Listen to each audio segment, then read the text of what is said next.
Donc c'est toujours un challenge, hein. Vous savez qu'il y a cette parole qui dit que ceux qui enseignent seront jugés plus sévèrement que les autres. Donc voilà, je tremble. Je tremble discrètement. Donc j'aimerais, en fait c'est un sujet qui concerne aussi les enfants, parce que les enfants, et surtout dans cette année qui vient, en 2025, les enfants sont aussi invités à rentrer dans les choses de l'esprit.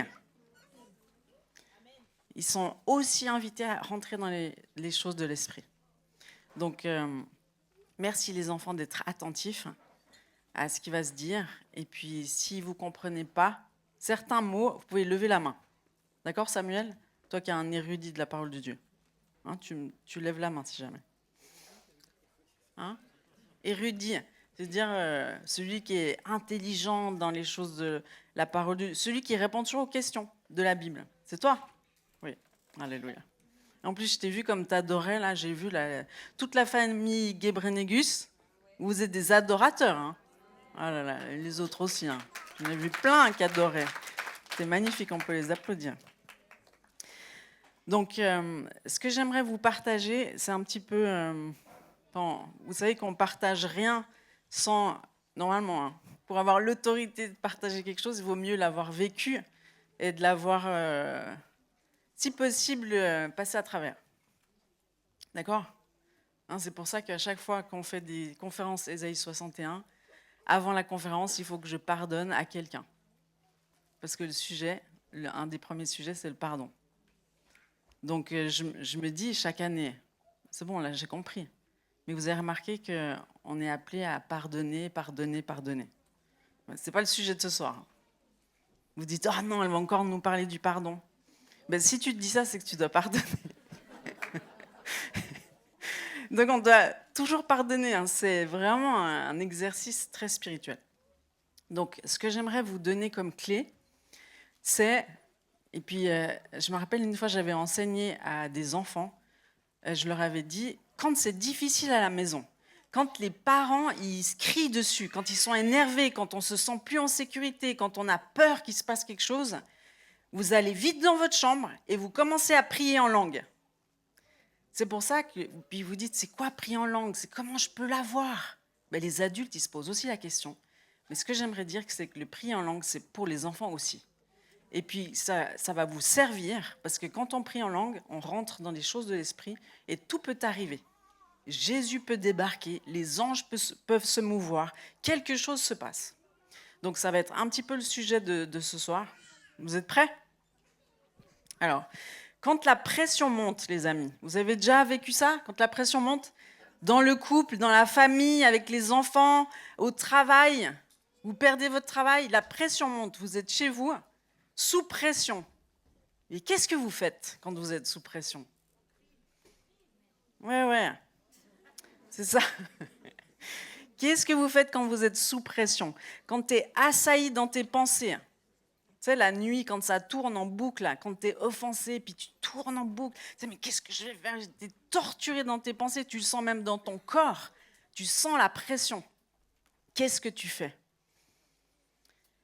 Et puis, vous savez qu'il n'y a pas que l'ennemi qui agit dans nos vies, parce qu'il a bon dos, l'ennemi, mais il y a Dieu aussi qui agit dans notre vie. Et puis des fois, il nous couvre de son amour, pour essayer de mettre une empreinte en nous, cette empreinte d'adoption qui bannit toutes nos peurs, qui nous transforme. Et puis des fois, par amour. C'est pour ça qu'il faut toujours se rappeler que Dieu est bon. Toujours, il ne change pas. Mais des fois, il te manifeste son amour, et puis des fois, il te corrige. Ou même des fois, il t'émonde. C'est ce que ça veut dire, émonde. Émonder, c'est quand on a un petit arbuste, tu vois, comme ça, qui commence à grandir, et puis un jardinier, il va venir, et puis il va couper un petit peu les branches pour qu'elles repoussent encore plus. Et bien Dieu le Père, dans sa bonté et sa grâce, c'est ce qu'il fait avec nous, parce que c'est un bon jardinier. Puis il considère qu'on est des plantes qui portent du fruit. Donc, on va lire le verset qui correspond à ça, c'est Jean 15, versets 1 à 2. Dieu, il dit, c'est Jésus qui dit, je suis le vrai cep. C'est la branche d'un vignoble. C'est ce qui produit des raisins. Je suis le vrai cep et mon père est le vigneron. Tout sarment qui est en moi et qui ne porte pas de fruits, il le retranche. Tu vois, quand on voit un arbuste qui ne porte pas de fruits, ben on l'enlève. Et tout sarment qui porte du fruit, il l'émonde, il le coupe afin qu'il porte encore plus de fruits. Donc parfois, on traverse des sortes de pressions comme ça, puis c'est un peu... il nous arrive quelque chose, puis ça nous... puis après, il nous arrive encore quelque chose. Puis c'est difficile, tu dis, mais qu'est-ce qui m'arrive? Qu'est-ce qui m'arrive? Ben, des fois, c'est que Dieu, il est en train de couper les branches. Il est en train de t'émonder. Et puis tu dis, mais pourquoi? Là, je suis en train de te servir, Seigneur, je suis en train de faire des choses pour toi et tout ça. Tu portes déjà du fruit. Mais comme il veut que tu portes encore plus de fruits, eh ben, il va te tailler un petit peu. Clac, clac. Donc c'est un peu douloureux, mais c'est comme quand on met du merphène sur une plaie, ça fait un peu mal, mais c'est pour ton bien. Tu comprends? Bon, là, il y a des merphènes normalement qui ne piquent pas, mais des fois, c'est écrit « ne pique pas » et ça pique. Voilà. Donc, qu'est-ce que tu fais quand tu es sous pression? Est-ce que tu t'agites dans tous les sens? Est-ce que tu cherches tes idoles pour te soulager? Est-ce que tu vas chercher vite quelqu'un? Vite, t'appelles quelqu'un, tu dis ça, pas du tout, il m'arrive ça. Tu vois? Est-ce que tu t'accroches aux gens? Bon, quand tu es un enfant, c'est normal, tu t'accroches à papa, à maman. Hein? Mais quand tu es grand, ben, tu n'es plus avec papa et maman. Et puis en fait, tu dois apprendre à t'accrocher à Dieu avant tout. Parce que des fois, il y en a qui s'accrochent à des gens, et des fois, il y en a qui s'accrochent à des addictions, genre vite, je vais manger plein de trucs hyper sucrés. Des bonbons, tout ça, ça va me soulager, je vais me sentir un petit peu en sécurité. Ça vous arrive, ça? Quand vous êtes un peu frustré, vous mangez plein de bonbons? Non. Ben, et vous, les adultes? Jamais, non. Hein, le sucre, ça c'est une addiction. Ou alors il faut que je boive un verre de vin pour aller mieux, pour être moins stressé, pour me défatiguer. Tu sais? Un petit verre de whisky, là, c'est bon pour moi. Parce que ça me défatigue. Donc, on a toutes sortes de réflexes quand on est sous pression. Et ce serait intéressant d'analyser qu'est-ce que je fais quand je suis sous pression. Qu'est-ce que je fais? Est-ce que je crie? Quand ton mari ou dans ton couple, tu es sous pression, tu réagis comment? Tu t'énerves, tu te mets en colère, tu claques les portes, tu casses les assiettes? Ou tu sors, puis tu vas boire un coup, ou tu vas fumer une clope, ou tu vas... Qu'est-ce que tu fais? Manger goulûment? Qu'est-ce que tu fais quand tu es sous pression? Et c'est ça, les bonnes questions à se poser. Parce que Dieu, il a une voie d'excellence. C'est qu'on aille tout de suite dans l'esprit, au bon endroit, et qu'on se connecte avec le Père, le Fils ou le Saint-Esprit, on a le choix. C'est la famille céleste. Imaginez, on en a 3, c'est pas merveilleux? Donc, ça te parle? Oui? Qu'est-ce que tu fais quand tu es sous pression? Tu produis encore, ou alors il y a la suractivité. Tu sais que ça peut être aussi une sacrée addiction, l'activisme. Je m'agite, je fais du ménage. Il faut que tout soit propre, ça me rassure. Tu sais, tu as des tocs, troubles, obsessionnels, compulsifs. Lucas, il dit c'est un bon toc. Mais si ça... c'est un bon toc pour toi, mais pas pour la personne qui est coincée, où elle ne peut pas être tranquille tant que tout n'est pas hyper propre. Et puis vous avez remarqué, est-ce que dans une maison, quand on a fini le ménage, ça dure combien de temps la propreté dans la maison? Hein, les enfants, hein? Tu sais, quand tu es là, tu as nettoyé toute la maison, tu es là, ah waouh, ça dure 1 seconde. Et, il faut toujours refaire. Donc, il ne faut pas trop réfléchir, sinon tu t'arrêtes. Il faut toujours nettoyer. Donc, vous écoutez, hein, les enfants. Benaya, il faut que tu te mettes en face de moi, là. Tu peux t'asseoir, si tu veux. Hein, tu as bien chanté avant. Ah oui, tu avais le micro tout près de toi. Oui, j'ai vu. Oui. Donc, moi, je vais vous raconter mon premier entretien conduit par le Saint-Esprit. J'étais en train de me former et tout, je trouvais ça extraordinaire, c'était le rêve de ma vie. J'avais lu un livre euh, de qui hein Lynn Payne, merci. Heureusement que vous avez entendu 50 fois mon témoignage. Les habitués. Lynn Payne, L'image brisée. Cherchez pas, le livre n'est plus disponible tellement il est surpuissant. Pour ça, hein, les trucs surpuissants en général sont pas trop disponibles. Donc l'image brisée de Lynn Payne, puis elle décrivait en fait les entretiens qu'elle faisait avec les gens, comme c'était conduit par le Saint-Esprit, et les miracles, et les guérisons, et les délivrances qui se produisaient dans un entretien. Et puis moi, j'étais juste à la fin de mes études en psychologie, et puis je me suis dit, la psychologie, bon, c'est pas ça qui va aider en fait vraiment les gens à sortir de tous leurs troubles. Il faut Dieu, il faut que Dieu fasse quelque chose. Et donc j'ai vu, à travers ce livre, j'ai dit, c'est ça que je veux faire. Et puis des années après, donc j'ai expérimenté plein de choses, des années après, j'ai trouvé cette formation, des entretiens conduits par le Saint-Esprit, et j'étais complètement ébahie. Et donc j'en ai fait un pour moi, et puis j'ai trouvé qu'il était plate, comme dirait David Sass, notre Québécois, là. C'était un peu plate. Puis le monsieur qui me faisait l'entretien, c'était un American, donc il avait un petit accent. Puis j'étais là, j'aurais pu tomber sur l'autre, là, elle avait l'air mieux. Enfin. Mais pourtant, ce qui est sorti de cet entretien me poursuit encore et encore aujourd'hui. Il y a une chose que j'ai entendu le Père me dire. Donc je ne sentais pas la gloire de Dieu, tout ça, pas beaucoup de sensations, mais une chose qu'il m'a dite. Il m'a dit, Sandra, ce que j'attends de toi, c'est la simplicité, l'humilité et la puissance. Ce que je vais faire de toi, l'œuvre que je vais faire à travers toi, c'est que je vais te conduire à la simplicité, à l'humilité, parce que je veux t'utiliser avec puissance. Et je peux vous dire que ce n'est pas que pour moi. C'est les ingrédients pour que Dieu puisse utiliser chacun d'entre vous. Donc, ce n'est pas compliqué. Et en même temps, ça va tout vous demander. Vous êtes prêts? Vous voulez porter la puissance de Dieu? Ben, vous n'avez pas l'air très motivé. La puissance de Dieu, mais c'est fou! Les gens sont transformés sous vos yeux, il y a des guérisons physiques, des jambes repoussent, les malades sont guéris, les captifs sont libérés, les vies sont transformées, les familles sont réconciliées. C'est ça que Dieu nous appelle. Il nous appelle là-dedans. Mais pour y arriver, il y a un petit processus.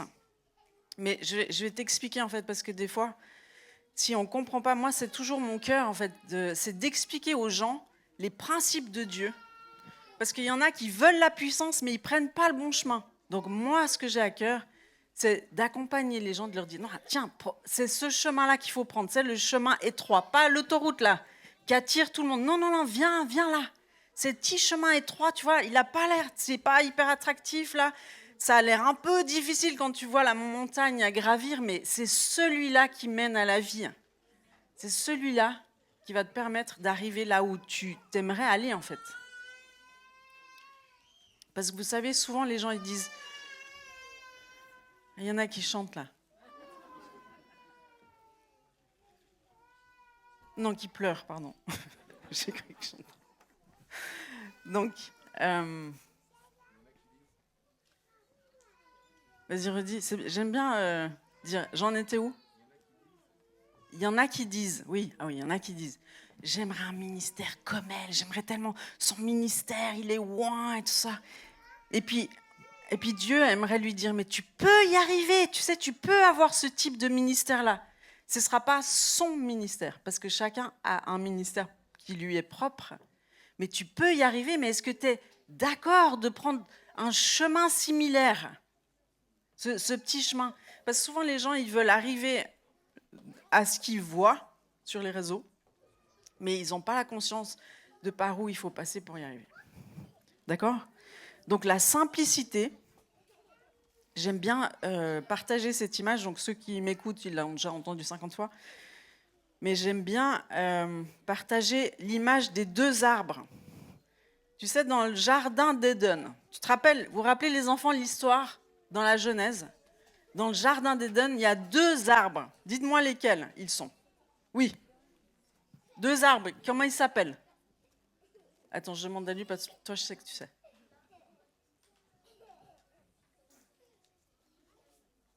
Oui, c'est l'arbre de la connaissance du bien et du mal. Ça, c'est un arbre. Et c'est lequel l'autre arbre?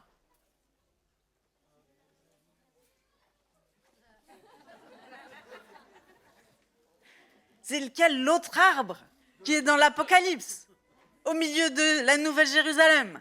C'est l'arbre de la vie. C'est l'arbre de la vie.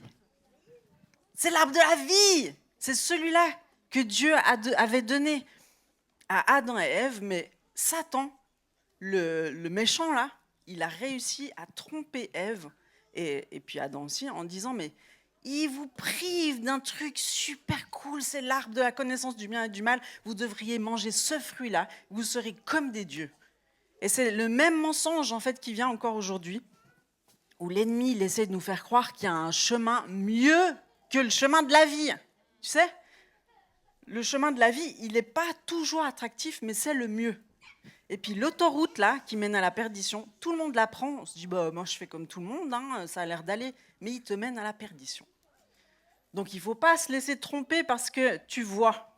Il faut discerner avec ton cœur, avec ton esprit.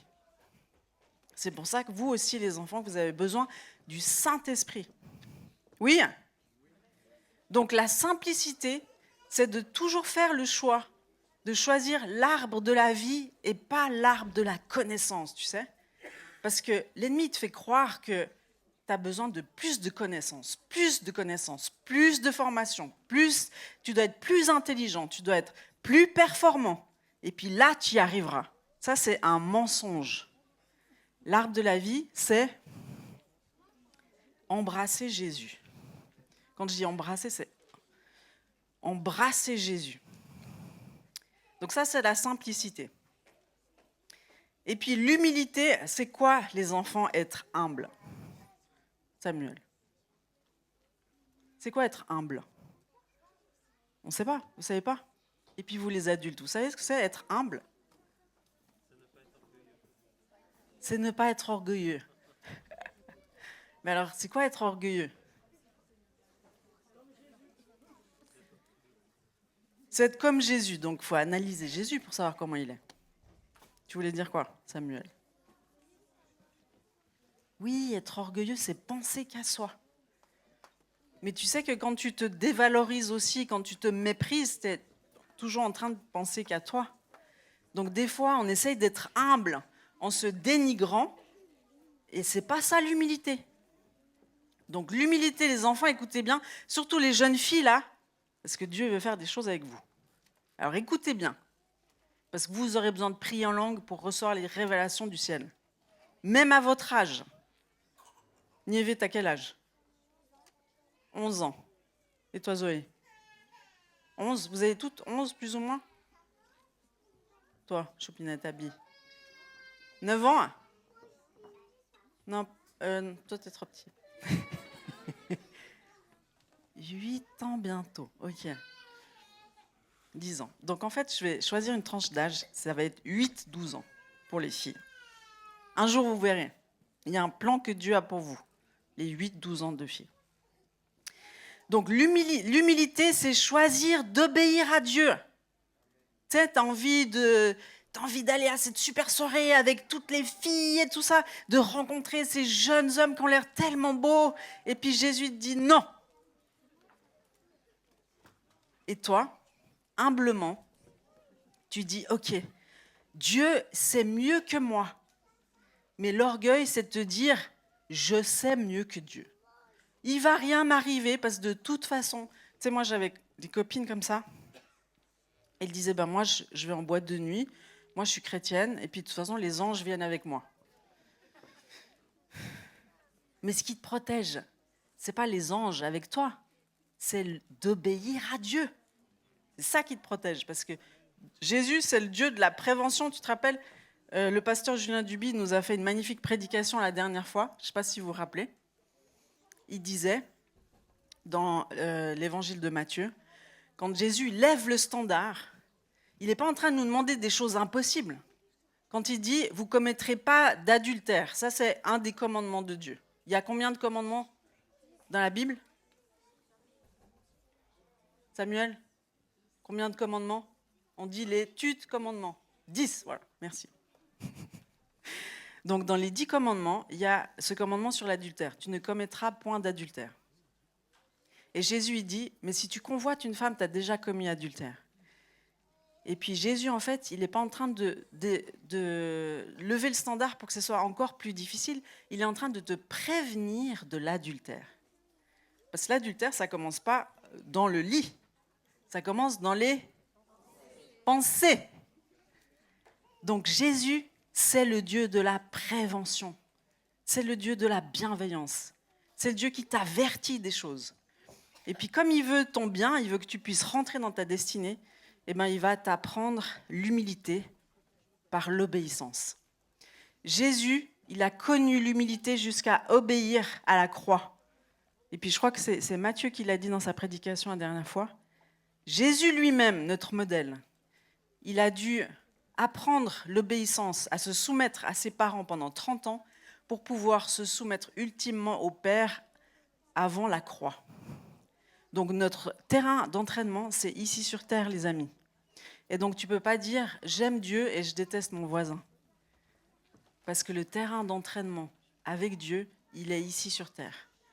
Donc Dieu, il va t'apprendre à rentrer dans l'humilité. Il va t'apprendre à célébrer l'autre, à te réjouir pour l'autre, à élever l'autre. Ça, c'est l'humilité. C'est quand je suis en train de, comme tu disais très bien, je suis plus en train de penser à moi-même, je suis en train de penser à l'autre. Ça, c'est l'humilité. Célébrer l'autre, élever l'autre, se réjouir avec l'autre. L'humilité, c'est aussi mourir à soi-même, parce que la chair, elle veut pas, elle ne pense qu'à elle. T'as remarqué? Donc, c'est pas de dire oui, alors moi, bien sûr, moi je suis. Non, il faut juste comprendre que notre chair, elle doit mourir. Et c'est que quand elle meurt qu'on peut rentrer dans la liberté de l'esprit. Mais ça demande tout un processus. Et puis, c'est pas comme s'il était fini une bonne fois pour toutes. C'est? L'humilité, c'est apprendre à se soumettre. Et c'est Dieu qui va le faire en toi, parce qu'il connaît les temps, les saisons et les appels. Et tout ce qu'il fait, c'est pour sa gloire. C'est pour que tu puisses porter sa gloire. Pour que tu puisses porter sa gloire, tu dois être mort à toi-même, pour que lui vive en toi. Et pouvoir dire, comme Paul l'a dit, c'est plus moi qui vis, c'est Christ qui vit en moi. Mais si on analyse un petit peu notre vie, enfin, d'abord je vais vous lire un peu la parole de Dieu. J'aimerais lire avec vous, si vous pouvez aller dans 1 Corinthiens. Vous pouvez prendre votre Bible ou votre téléphone Bible. Mais vous, certainement que tout le monde a un téléphone. Est-ce que quelqu'un dans la salle n'a pas de téléphone? Est-ce que tu as pris ta Bible, Shamira? Bon, elle a un mari, donc je suis sûre que lui, il a... Hein? Où tu prends ta Bible? Où tu prends ton téléphone? Toi, tu as 2 Bibles?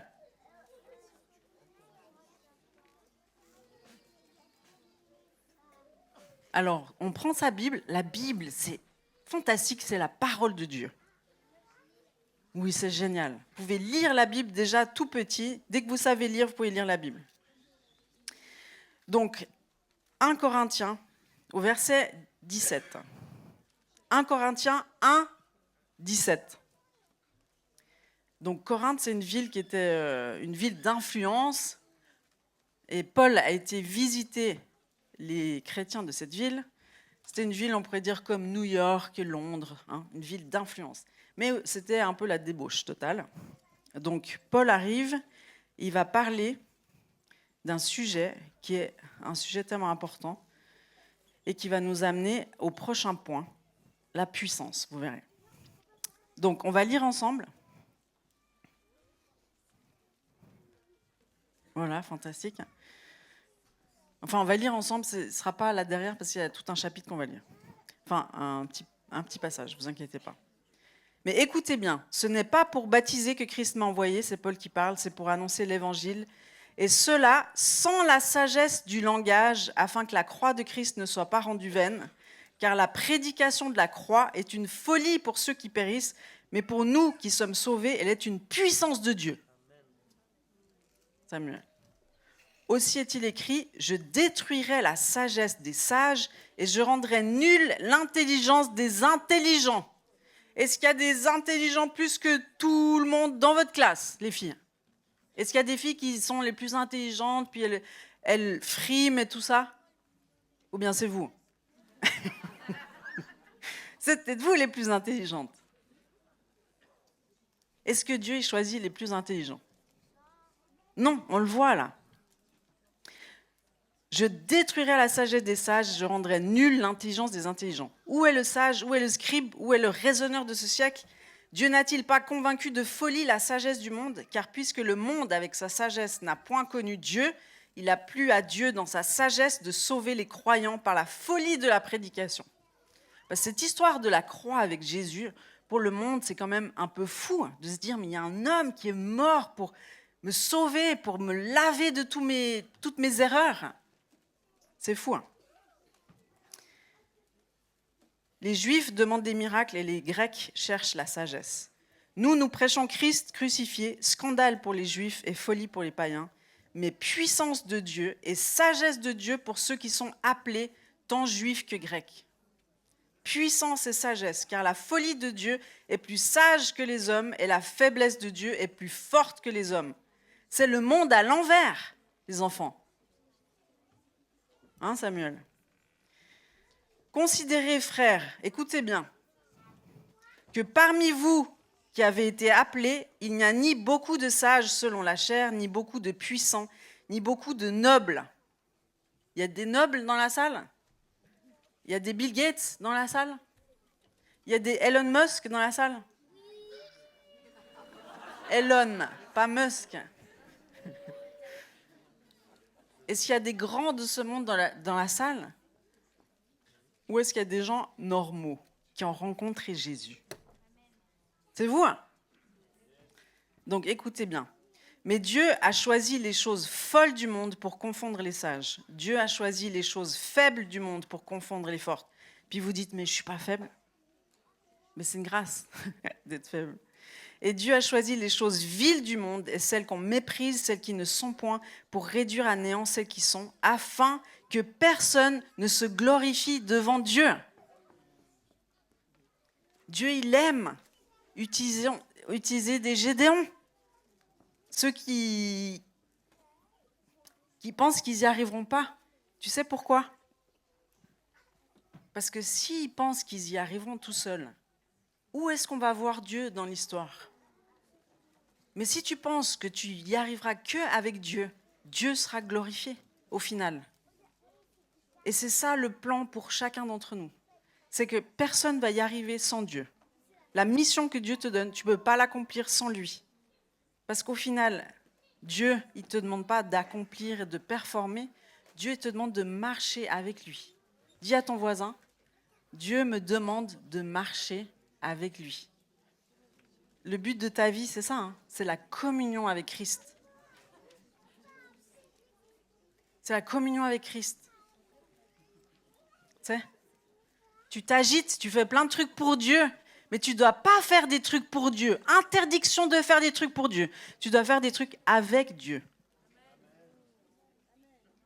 Et il y en a plein qui sont en burn-out, il y en a plein qui sont découragés, il y en a plein qui sont même sur le point de renoncer à leur foi parce qu'ils n'ont pas compris que tu ne dois pas faire des choses pour Dieu, tu dois faire des choses avec Dieu. Et des fois, Dieu va te demander d'arrêter ce que tu fais pour Dieu pour passer du temps avec lui. Et là, il va renouveler ta vision et il va te changer de voie et il va te propulser là où il est. Tu dois aller là où il est. Parce qu'il y a plein de choses qu'on fait pour Dieu où il n'est pas là. Il t'a jamais demandé de le faire. Et puis après, tu t'épuises, tu es découragé, tu n'as plus la paix. Tu dois rester sous la douche de Dieu, c'est-à-dire dans sa volonté parfaite. Et puis une fois, il peut te dire, Dieu, fais ça. Et toi, tu continues à le faire, mais en fait, c'est plus le temps maintenant de le faire. Arrête. C'est bon pour une saison. C'est pour ça que tu ne peux pas t'arrêter à une révélation dans ta vie avec Dieu. Tu dois vivre une révélation constante avec lui. Tu dois vivre au quotidien avec lui, dans une révélation qui bouge. Un jour, il te demande de faire l'école des femmes, et puis le lendemain, il va te demander de faire l'école des jeunes filles.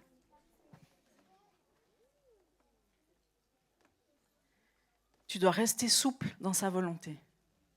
Et ça veut dire que tu dois lâcher le contrôle. Lâcher le contrôle. Le contrôle chrétien. Où dans l'église, tu as envie de faire ce que tu veux. Tu as envie d'avoir ton ministère. Puis tu t'épuises, puis tu es frustré parce que tu n'attends pas le feu vert de Dieu. Tu défonces la porte qui est encore fermée. C'est Dieu qui ouvre les portes, c'est Dieu qui les ferme. Donc, si tu marches dans ses pas, tu es toujours au bon endroit. Mais pour être en communion avec lui, tu dois passer du temps avec lui. Et tu dois marcher dans l'esprit. Donc Paul, il dit encore, « Et ma parole et ma prédication, chapitre 2 au verset 4, ne reposez pas sur les discours persuasifs de la sagesse, mais sur une démonstration d'esprit et de puissance. » Vous avez remarqué qu'il n'y a pas de grands érudits au milieu de nous. On n'est pas des prédicateurs hyper charismatiques. On n'est pas des prédicateurs hyper charismatiques. Il y en a d'autres sur le marché. Mais nous, on essaye de faire ce que Dieu nous demande et de dire ce que Dieu veut dire. Même si c'est très imparfaitement dit, l'objectif, c'est que ça produise une puissance qui permet à Dieu de vous transformer. C'est pas de sortir, tu vois. Normalement, quand tu écoutes une prédication, si tu dis « Ah, elle a bien prêché, Sandra, alors c'était fantastique », ben, ça veut dire que c'était nul. Tu dois dire « Le Seigneur m'a touché, il m'a montré ça dans ma vie, je sais maintenant ce que je dois faire, il y a une décision que j'ai prise, mon cœur est rempli ». C'est ça que tu dois dire. Donc tu peux avoir du succès, tu peux avoir de l'influence, être complètement à côté de la plaque. Tu peux être en train de t'agiter, faire 1000 trucs pour Dieu et être complètement à côté de la plaque. Et après, tu finis en burn-out. Mais Dieu, il va t'arrêter. Puis il va dire, reviens vers moi. Viens vers moi. Je suis la résurrection et la vie. Si tu es connecté à moi, tout ce que tu vas produire, ça sera fantastique. Tu n'as pas besoin de faire. Tu dois être avec moi, faire avec moi, rêver avec moi. Être frustré avec moi. Mais c'est avec Jésus que tu trouveras la paix, ce n'est pas dans ton accomplissement. Donc, ma parole et ma prédication ne reposaient pas sur les discours persuasifs de la sagesse, mais sur une démonstration d'esprit et de puissance, afin que votre foi soit fondée non sur la sagesse des hommes, mais sur la puissance de Dieu. Au final, c'est Jésus qui doit être glorifié dans l'histoire. Jésus, Jésus, Jésus. Je vous disais au début de cette année, il ne s'agit pas de toi, il s'agit de Jésus cette année. C'est lui qui doit être glorifié, c'est lui, lui, lui. Mais pour que ce soit plus de lui et moins de toi, il va falloir passer par des morts à soi-même, par être émondé, ça va faire mal, mais ce sera bon. Ce sera bon parce que Dieu, il a un plan pour toi, il veut t'emmener quelque part. À Ninive, tu sais, là où tu ne veux pas aller. Mais on va y aller. On va tous aller à Ninive. Qui veut aller à Ninive cette année? C'est là qu'il y a la gloire. Hein. Donc, je ne sais pas ce que tu veux. Il n'y en a pas beaucoup qui lèvent la main. Cette année, on va à Ninive. On va bouleverser les villes, transformer la nation. Jésus sera glorifié. Pas moi, Jésus. C'est cette église-là que Dieu veut. C'est pas des chrétiens qui chauffent leur chaise et qui veulent absolument une place, qui veulent absolument un ministère, qui veulent absolument être vus. Puis après, tu es sur Instagram. Tu sais que sur Instagram, c'est fantastique Instagram, on a tous une chaîne de télévision privée. Non? On a un book privé, on a une chaîne de télévision privée. Donc qu'est-ce que tu en fais? C'est une opportunité extraordinaire. Mais le problème, c'est qu'il y a cette opportunité extraordinaire, mais il y a aussi le fait que tu vas voir tous les autres. Et puis tu dis, ah, je ne suis pas comme lui, je ne suis pas comme elle, je n'ai pas autant d'abonnés, je n'ai pas assez de vues. Et puis là, tu flippes, tu t'agites, et c'est exactement ce que ça produit. D'ailleurs, les jeunes, il y a une augmentation de 30 à 40% de plus de dépression, de plus de mauvaise estime de soi. C'est grave quand même. Mais ce n'est pas que chez les jeunes, hein, c'est chez les adultes aussi. Puis tu es là, il faudrait que je fasse ci, il faudrait que je fasse plus. Il faudrait que je fasse plus de publications, plus de vues, plus de... Puis après, tu es dans une agitation comme ça. Mais est-ce que Dieu t'a demandé? Peut-être que oui, hein. Je ne dis pas le contraire. Mais regarde ce que ça produit dans ta vie. Qu'est-ce que ça produit en toi? Pourquoi c'est écrit -5? Je n'ai pas fini là. Mais les enfants, vous êtes toujours avec moi? Vous êtes sur Instagram, vous? Ah, ouf! Vous n'êtes pas dépressif, ni suicidaire. Gloire à Dieu. Non, mais si je dis ça, c'est parce que c'est les statistiques. Hein. Sur YouTube. Comme tu regardes, genre, comment te faire des tresses, tout ça? Non. Oui. Ah ouais, les vidéos bêtes, ça rend intelligent, hein, les vidéos bêtes. Non, les vidéos bêtes, ça ne nous édifie pas. Donc, je vais vous montrer, les enfants, comment s'édifier soi-même. Comment... tu sais, comment... quand tu as une montgolfière, vous voyez comment c'est une montgolfière? Comment elle décolle du sol, la montgolfière? Avec du feu, ouais, exactement, du feu qui chauffe l'air et puis ça porte la montgolfière. Et puis si on veut redescendre, ben, il faut... non, si on veut monter, on déleste un peu. Puis si on veut descendre, on enlève un peu le feu. Enfin bref, il faut le feu pour monter. Le feu du Saint-Esprit. Donc c'est la même chose pour nous. Il nous faut le feu du Saint-Esprit. Hein, vous êtes toujours avec moi? Oui. Est-ce que je suis une prédicatrice charismatique?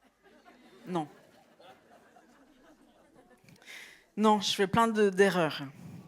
Comme ça, vous pouvez continuer à vous identifier à moi. Ah, mais elle fait plein d'erreurs, je peux peut-être prêcher, oui. Oui, tu peux prêcher. Donc, restez avec moi, c'est important. C'est la puissance de Dieu.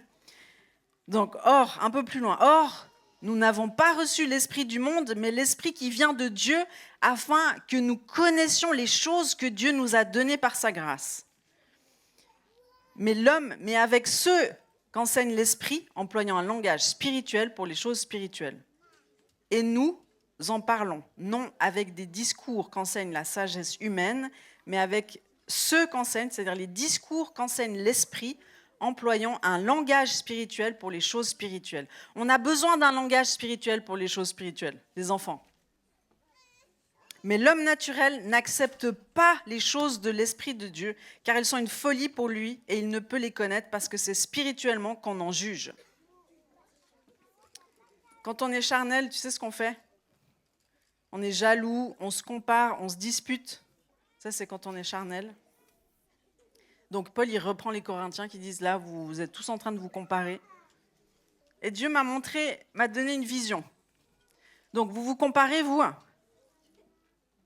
Les filles, vous regardez la coupe de cheveux des autres filles, vous scrutez les vêtements. Les hommes, vous regardez lui, enfin, je sais pas comment ça marche. C'est comment la comparaison? Les muscles. Les muscles, l'argent, et tu fais quoi comme job? Tu gagnes combien? Et comment ta femme? On se compare, les amis. On ne fait que ça. La chair se compare. La chair se compare. Donc Dieu m'a montré une vision. Je voyais comme vous savez, un stade d'athlétisme où il y a tout le monde qui est en train ou les Jeux Olympiques. Tout le monde est en train de courir, de sauter, de performer pour avoir la médaille d'or. Et puis je voyais Jésus qui rentrait dans ce terrain d'athlétisme. Il prenait une des personnes et puis il l'amenait, il la sortait de cet endroit-là. Il traversait les verts pâturages, il y avait beaucoup de joie, il y avait des enfants, c'était super. On n'était plus en train de faire la compétition. Et puis après, Jésus, il emmenait la personne, devinez où? Il y avait. Devine où est-ce que Jésus emmenait la personne qui était en pleine compétition, en plein concours? Non, parce qu'on n'est plus justement, on n'est plus dans la cour d'athlétisme, on n'est plus dans la compétition. Jésus, il nous sort de cet endroit, il marche avec nous, il se réjouit, il parle avec nous et il nous emmène dans la maison du Père. Et dans la maison du Père, il y a une grande table à manger. Et autour de la table, les filles, entre 8 ans à 12 ans, vous êtes autour de la table dans la maison du Père. C'est une grande table avec plein de mets succulents. Vous imaginez? Vous êtes autour de cette table parce que vous êtes fils et filles de Dieu. Et autour de cette table, vous avez tous une médaille d'or. Vous avez tous une médaille d'or. Ça n'existe pas. Autour de la table de la maison du Père, il n'y a pas des médailles de bronze ni de médailles d'argent. Vous avez tous une médaille d'or parce que vous avez tous gagné une compétition unique qui vous correspond à vous seuls. Il y a une course que vous êtes en train de courir. Comme Paul il décrit là, je cours jusqu'à la ligne d'arrivée. Mais dans cette course, c'est une course unique que toi seul dois courir, c'est ta destinée. Elle est différente de ton voisin, de ta voisine. C'est une course unique. Et ce qui t'attend autour de la table de la maison du Père, c'est une médaille d'or. Vous avez tous une médaille d'or. Il n'y a pas de compétition dans le royaume de Dieu, ça n'existe pas. Ça a été créé par l'ennemi, la compétition, la comparaison, la jalousie. C'est une pure production de l'ennemi. Quand Dieu dit qu'il est jaloux de nous, c'est parce qu'il nous veut à lui seul. Il ne veut pas qu'on aille trafiquer avec des idoles ou des faux dieux. Il veut qu'on soit notre seul papa. Celui en qui on peut se confier, on peut tout lui dire. C'est lui qui va nous aider. Mais si on commence à demander à gauche, à droite, à sa copine de classe, elle ne va pas savoir. La copine de classe, elle n'a pas les réponses à toutes les questions. Même le pasteur, il n'a pas réponse à toutes les questions. La parole de Dieu, elle dit, maudit soit l'homme qui se confie en l'homme. C'est-à-dire que si on s'appuie sur des gens, même sur des pasteurs, même sur des gens qu'on admire énormément, Jésus va se débrouiller pour qu'on soit déçu à un moment donné, juste pour nous dire, confie-toi en moi seul. Et moi, si je mets sur ta route certaines personnes qui vont t'aider, eh ben, tu pourras les écouter, mais ce sera moi à travers la personne. Tu vois? Donc, qu'est-ce que tu fais quand tu es sous pression?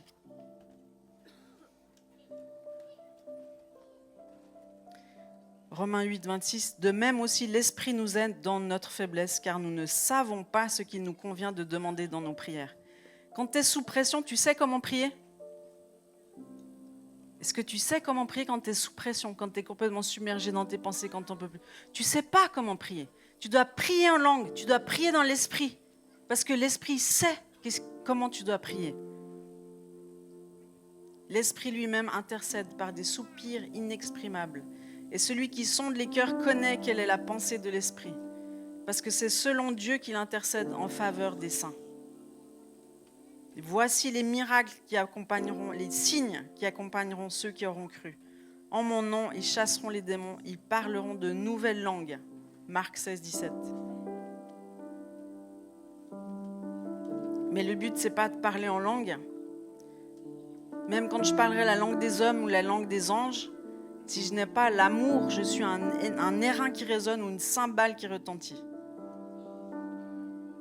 Donc le parler en langue, il doit nous aider à nous connecter à Dieu pour mieux aimer les autres.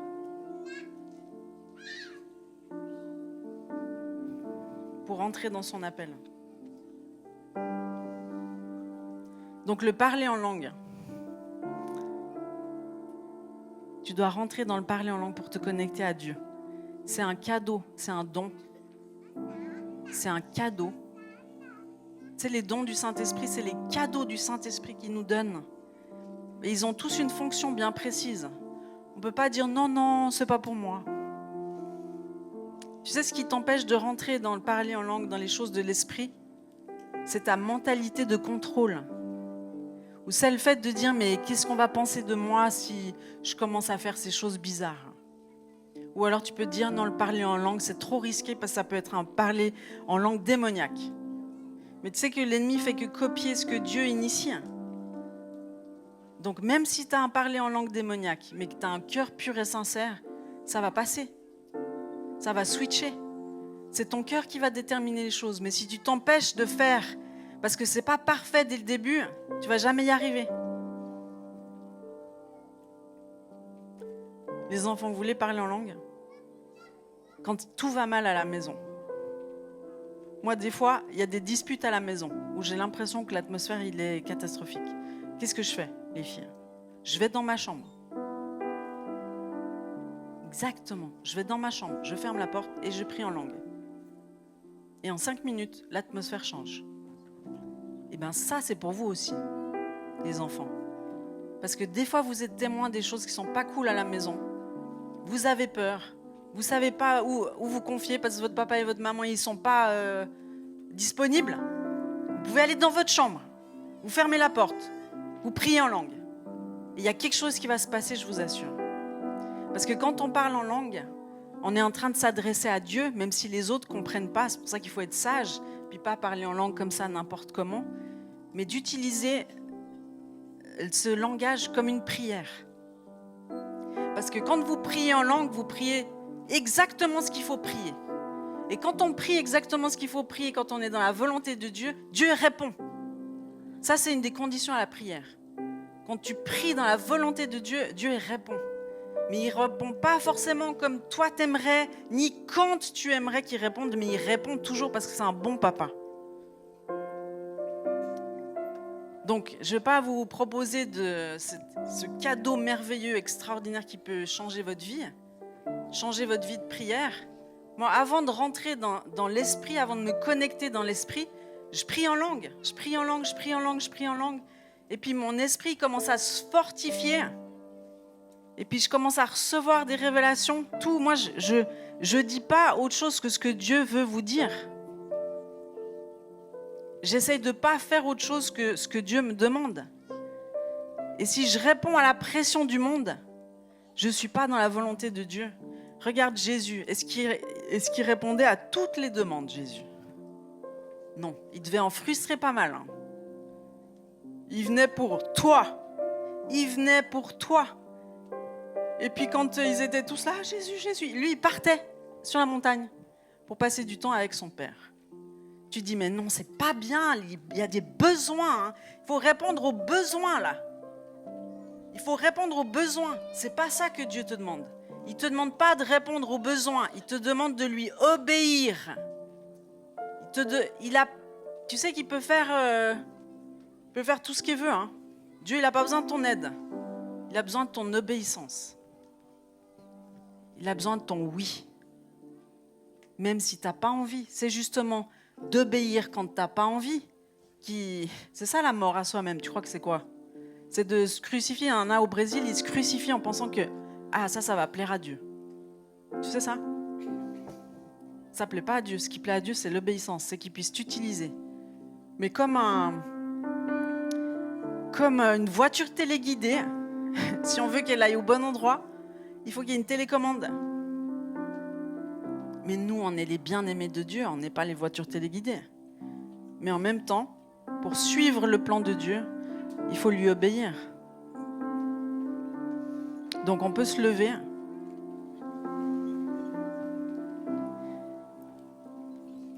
Et puis j'aimerais que tous ceux qui aimeraient recevoir le cadeau du parler en langue, vous puissiez vous avancer.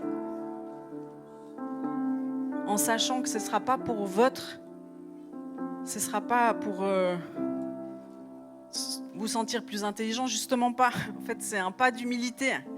C'est de dire, je veux la folie de Dieu. Je suis prêt à sacrifier ma mentalité d'avoir l'air intelligent, d'avoir l'air rationnel, tout ça, ça t'empêche de parler en langue. Tu sais ? Parce que c'est la folie de Dieu qui doit nous attirer. Mais pour embrasser la folie de Dieu, il faut renoncer à la crainte des hommes ou renoncer à qui tu préférerais être. Tu seras heureux et heureuse que quand tu seras pleinement ce que Dieu attend de toi. Parce que c'est lui qui t'a créé. C'est que quand tu es en train de faire ce que tu es supposé faire, être qui tu es supposé être, c'est-à-dire pas quelqu'un d'autre, que Dieu peut t'utiliser, il ne peut pas t'utiliser si tu essaies d'être quelqu'un d'autre. Si tu t'agites dans tous les sens. Samuel, tu m'as dit quelque chose ? Bon, vous ne vous agitez pas dans tous les sens. Vous voulez le parler en langue, parce que vous êtes devant. C'est ça ? Vous voulez pouvoir aller dans votre chambre, parler en langue et puis voir des changements dans votre maison. Oui ? Oui, c'est fantastique. Donc, je vois qu'il n'y en a pas beaucoup qui répondent à l'appel. Vous parlez tous en langue alors ? Alors venez devant, qu'est-ce que vous attendez ? Venez devant, venez devant, venez devant. Et les équipiers de prière, tous ceux qui sont dans l'esprit, avec foi, vous imposez les mains. Mais je vous dis, combien de fois j'ai conduit des personnes à parler en langue. Je vous donne l'exemple de ma chère et tendre fille au père qu'on avait chez nous. Elle a débarqué chez nous, elle venait d'une religion stricte chrétienne, où les charismatiques, c'était genre ceux qu'il fallait surtout pas côtoyer. Et ils avaient même un slogan, ils disaient, un gag, ils disaient « Ah oui, si tu les fréquentes un peu trop, tu risques de finir par parler en langue. » Tu sais, ils se moquaient. C'était une moquerie. Et donc moi, après, elle a reçu, elle voyait que c'était fantastique, les choses de l'esprit. Et donc elle m'avait demandé de prier pour qu'elle reçoive le parler en langue. Et puis donc je priais pour elle. Avancez-vous, avancez-vous. Tous les jeunes là qui veulent, les enfants qui veulent recevoir le parler en langue, c'est pour vous aussi. Les cadeaux de Dieu, c'est pour vous aussi. C'est pas que pour les adultes. Et donc je priais pour elle, et puis elle me disait, mais il y a ce slogan, cette moquerie qui me vient tout le temps à l'esprit. Je lui dis, renonce au mensonge que cette moquerie t'a transmis, renonce. Et hop, après elle a commencé à parler en langue. Puis parler en langue, c'est des petites syllabes, tu sais, comme un bébé qui dit ba, ba, ba, ba. Ça peut commencer comme ça. Mais comme la Bible est dit, méprise pas les petits commencements. Entraîne-toi, et plus tu vas développer le ba, ba, ba, et plus ça va se développer. Puis tu peux chanter en langue, comme Anne-Léa. Moi, je veux célébrer.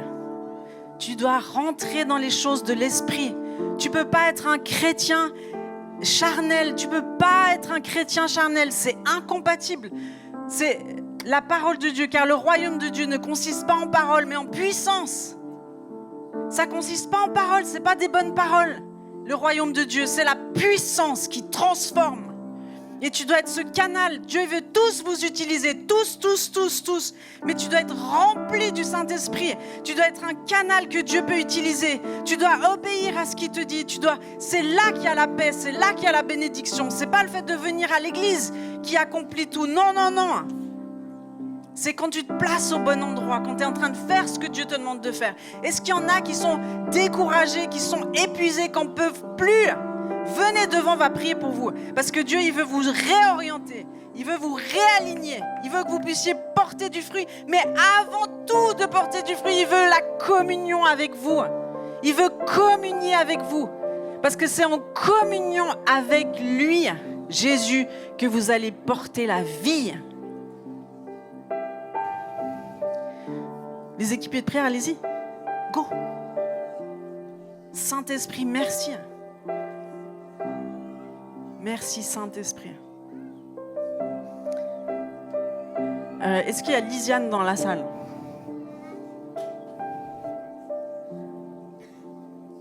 Elle est partie. J'avais besoin d'elle. Lisiane. Parce que ce que je voyais, c'était que tu joues au piano. Désolée John, c'est ce que je voyais. Hein ? Et puis on va chanter en langue. Les amis, les dons du Saint-Esprit, c'est pour chacun d'entre vous. c'est que pour que vous puissiez vivre des choses extraordinaires et réaliser que Dieu veut vous utiliser. Il veut vous utiliser tous pour guérir les malades, chasser les démons, ressusciter les morts. Oui, même vous les enfants, il veut vous utiliser pour ça. Venez devant. Dans le nom de Jésus, je prie que le Saint-Esprit souffle maintenant sur chacun d'entre vous. Il souffle sur vous. Saint-Esprit, souffle, remplis les bouches, Saint-Esprit. Remplis les bouches de tous ces cœurs qui veulent. Et si vous sentez qu'il y a des mensonges qui sont là, renoncez aux mensonges. Ce n'est pas parce qu'il y a des années que vous avez envie de prier en langue que ça ne va pas venir ce soir même. Dans le nom de Jésus, je déclare que tout ce qui était bloqué jusqu'à présent, ça débloque dans le nom puissant de Jésus-Christ de Nazareth. Il y a une liberté qui vient, comme on l'a chanté avec les enfants. Il y a une liberté qui vient. Il y a une liberté qui vient. Là où est l'Esprit de Dieu, là est la liberté. Toutes les peurs, toutes les angoisses, ça vous lâche dans le nom puissant de Jésus-Christ de Nazareth. La dépression, ça vous quitte maintenant dans le nom de Jésus. Je prie que le Saint-Esprit vous montre maintenant quelle décision vous devez prendre, quel changement vous devez opérer dans votre vie. Parce que peut-être que Dieu vous a demandé de faire une chose à un moment donné, puis après ça switch, donc il n'y a plus la grâce, il n'y a plus la bénédiction, il n'y a plus cette provision du ciel. Il faut bouger, il faut vous déplacer, il faut vous arrêter. Il faut chercher la face de Dieu jusqu'à ce que vous ayez la nouvelle direction. Il faut patienter, attendre. Il y en a qui ont attendu des années, des années, des années. J'aimerais honorer ceux qui ont attendu le feu vert de Dieu. J'honore tous ceux qui ont attendu le feu vert de Dieu. Vous n'êtes pas précipités, vous n'avez pas essayé de forcer les portes à s'ouvrir. Seigneur Jésus, manifeste-toi, Saint-Esprit. Touche les enfants, Saint-Esprit. Touche les enfants. Il y a des leaders d'enfants, là, il y a des gens qui sont à full pack. Venez prier, s'il vous plaît, pour les enfants. Dans le nom de Jésus. Vous priez en langue déjà? Vous voulez recevoir le parler en langue? Oui. Alors, on va prier. Donnez-moi vos mains. Saint-Esprit, merci, parce que tu remplis leur bouche pour qu'elles puissent parler en langue. Dans le nom puissant de Jésus, qu'elle puisse chanter en langue aussi. Quand on chante, on peut chanter en langue. Et puis c'est simple, c'est juste ce que Jésus vous donne à chanter. C'est pas du français, c'est une autre langue. Je vais chanter en langue, comme ça vous verrez un petit peu ce que c'est, mais ça va être votre langue à vous, personnellement. Et je prie que Dieu vous utilise puissamment, que son Saint-Esprit vous remplisse et que vous puissiez vous sentir en paix et que ça puisse être une arme que Dieu vous donne pour combattre l'ennemi dans le nom de Jésus. D'accord? Amen. Kuramaya yeshe yala mama yele orosora. Kuramama yele orosoda yara mama yeshe ye. Kuramama yele ramande yele orosodo yoloror. Erenana yala oromande yele yere. Koromanda yala la oromande yere. Commencez à prier, à chanter en langue comme ça vient, simplement.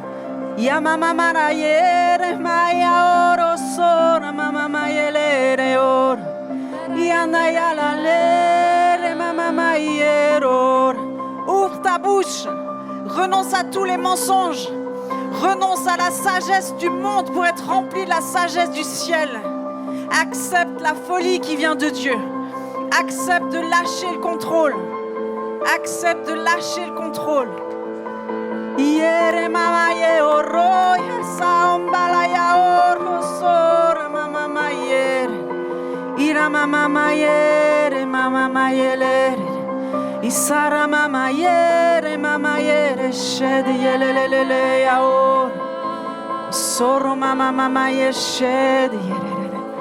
Corro mama yesede yerere Kosoro mande yere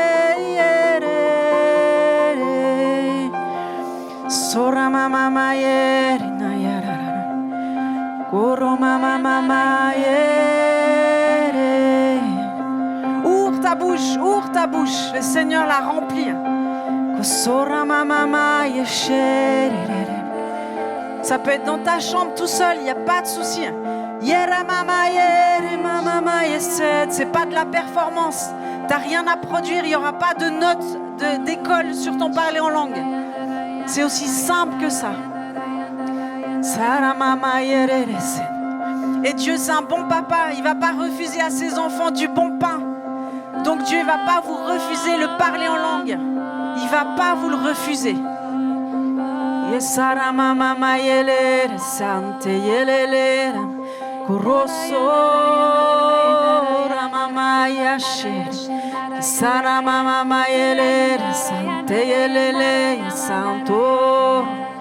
Yanana yerera mama ye yanana raya orason kira mama yerera santia mama yera irama yere mama yere kororo sonda ya la la la yere soro mama yere.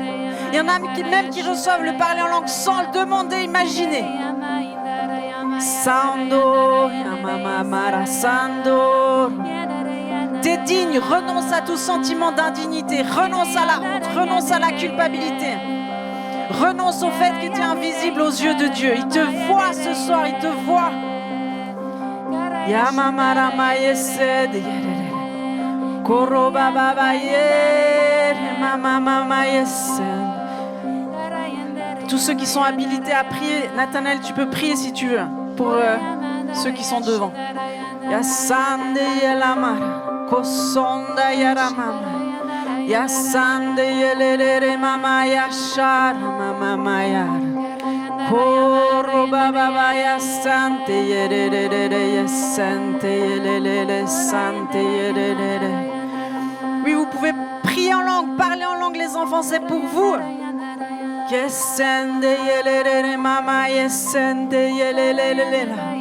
c'est pratique parce que c'est la prière parfaite qu'on peut faire à Dieu.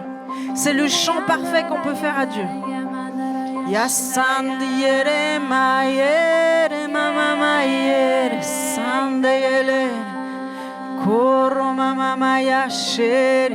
Et ceux qui nous regardent en ligne aussi, commencez à prier en langue, commencez à chanter en langue. Vous êtes visités chez vous. Le Saint-Esprit vous visite maintenant dans le nom de Jésus.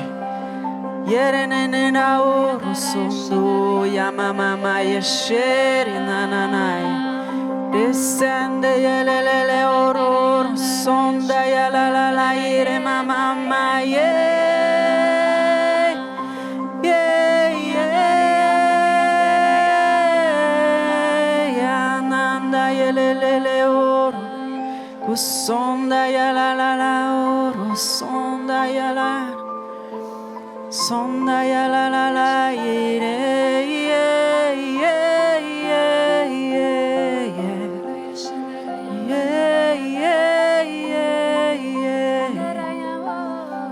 sanda ye koro sonda ya la la koro sonda ya la la.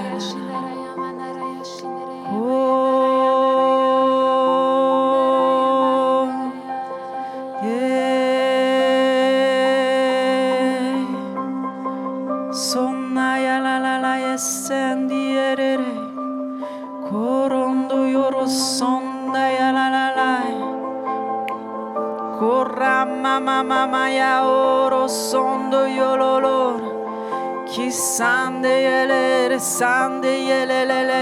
ya oro sondo. Et tu persévères. Quand tu commences à parler en langue, tu es connecté à l'esprit et tout d'un coup tu as des révélations. Tout d'un coup tu sens la présence de Dieu. Tout d'un coup tu te sens aimé. Tout d'un coup il y a quelque chose qui se passe, mais tu dois continuer jusqu'à la percée. Continuer comme frapper un mur. C'est à force de frapper que le mur s'écroule à terre.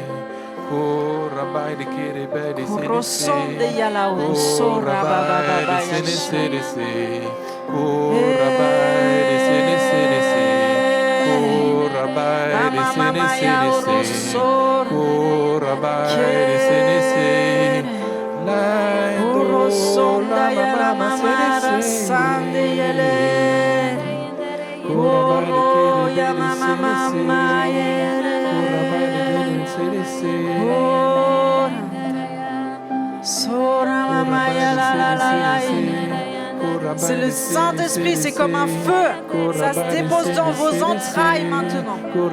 C'est déposé dans vos entrailles. C'est un feu qui ne va jamais s'éteindre.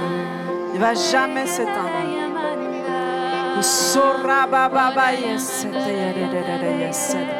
Je vous délie du contrôle. Je vous délie du contrôle. Je vous délie du contrôle dans le nom puissant de Jésus. Vous savez, en tant que parent, il y a toujours des joies qui viennent quand nos enfants passent des étapes, passent des caps. Quand, par exemple, ils deviennent propres, quand on n'a plus à devoir les changer, quand ils marchent tout seuls, quand ils font du vélo tout seuls. Ensuite, quand ils passent des étapes, c'est la fierté de leurs parents. Mais c'est pas juste la fierté pour la fierté, c'est parce que c'est utile pour eux de pouvoir passer ces étapes. Parce que c'est des signes de croissance et c'est des signes de bonne santé. Quand un enfant n'est pas propre, après 3 ans ou 2 ans et demi, 3 ans, on commence à se questionner, mais pourquoi est-ce qu'il n'est pas propre? Qu'est-ce qui fait qu'il n'arrive pas à être propre? Ou un enfant qui n'arrive pas à parler, ou un enfant qui n'arrive pas à marcher. Ça nous inquiète. Alors chacun sa croissance, chacun son rythme de croissance. Mais nous, ici, avec Sandra, avec toute l'équipe pastorale, on a à cœur que vous puissiez rentrer dans votre destinée et qu'il n'y ait pas des choses qui vous empêchent d'y rentrer. Et que la croissance normale d'un enfant de Dieu, c'est de pouvoir accueillir les cadeaux que Dieu a pour lui. C'est-à-dire les cadeaux, notamment le parler en langue, qui est un cadeau que Dieu donne comme la marche pour un enfant, comme le fait de pouvoir faire des choses qu'on ne pouvait pas faire hier, mais qu'on peut faire aujourd'hui. Et je crois profondément qu'alors que vous êtes là et que vous dites « Moi aussi, je veux ça. Moi aussi, je crois que je suis prêt. Je crois que je suis prêt pour recevoir ce cadeau. » C'est la fierté, non seulement de Dieu, mais c'est aussi notre fierté en tant que responsable, que parents de cette Église.